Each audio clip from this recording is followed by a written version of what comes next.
Personal story segment tonight, Tea Party political figure Christine O'Donnell. You may remember that she lost her bid for a Senate seat in Delaware and got hammered by the liberal media in the process. Now she has written a new book called Troublemaker. Let's do what it takes to make America great again. And so O'Donnell joins us now from Miami. So looking back, what was the biggest mistake you think you made in that campaign? Well, several of them, but I think the biggest mistake was that stupid ad. And the reason why I tell it with such painstaking detail is because there's a lesson. This whole middle-class movement that is propelling the Tea Party is fueled by the instincts and the passion and the gut of everyday Americans who have never been involved in the political process before. And here I won the primary because of that.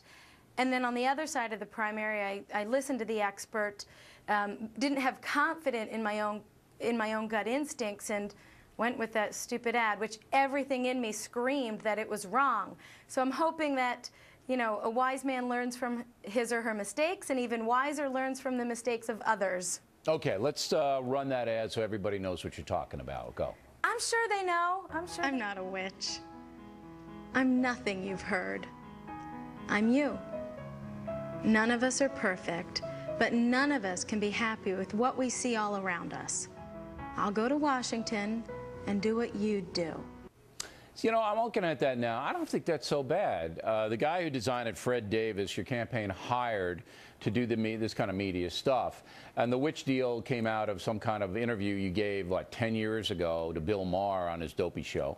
Right. But you came across as a woman who's saying, look, this is ridiculous. I'm just like you are, and I wanted to make things better.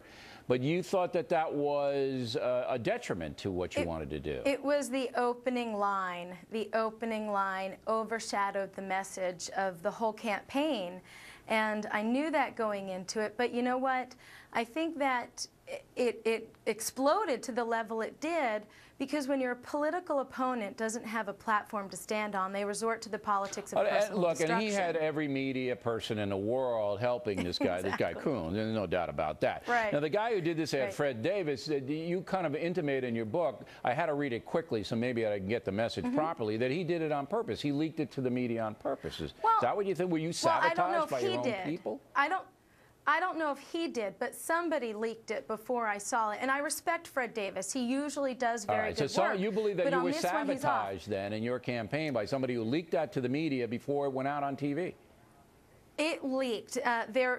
I made it very clear after we produced the ad that I didn't really want it to go. I didn't want that one to be our first one. Yeah. And then all of a sudden it became It's on the internet and everybody's looking at it. Right? Exactly. Well, that's Before pretty interesting, that though, was the interesting thing. it's a lesson to all politicians and people in the public eye. Right. That people can betray you, and people can do nasty things, and that hurts you.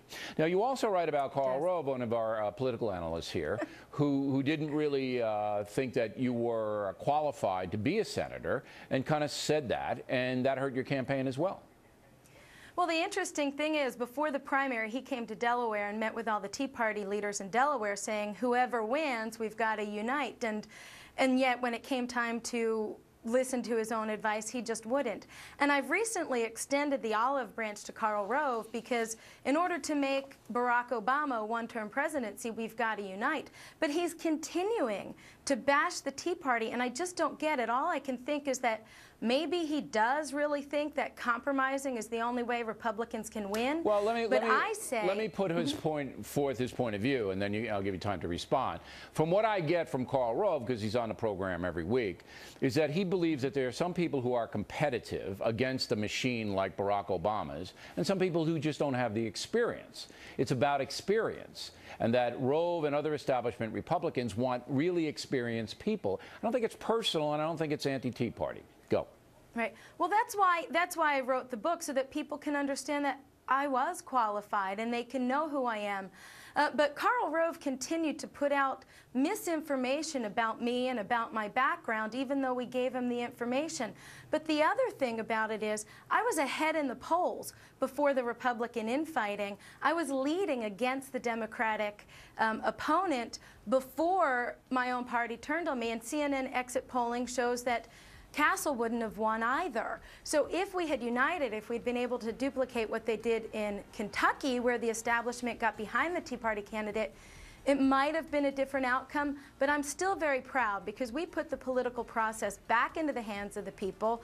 We're engaging people who have never been involved before. There's a mindset with so many that I'm not smart enough or I'm not rich enough, as if the political process only belongs to the ruling elite. And I think that's what this whole Tea Party movement is beautifully about. All right, Ms. O'Donnell, the book is Troublemaker, and we appreciate you coming on the program tonight.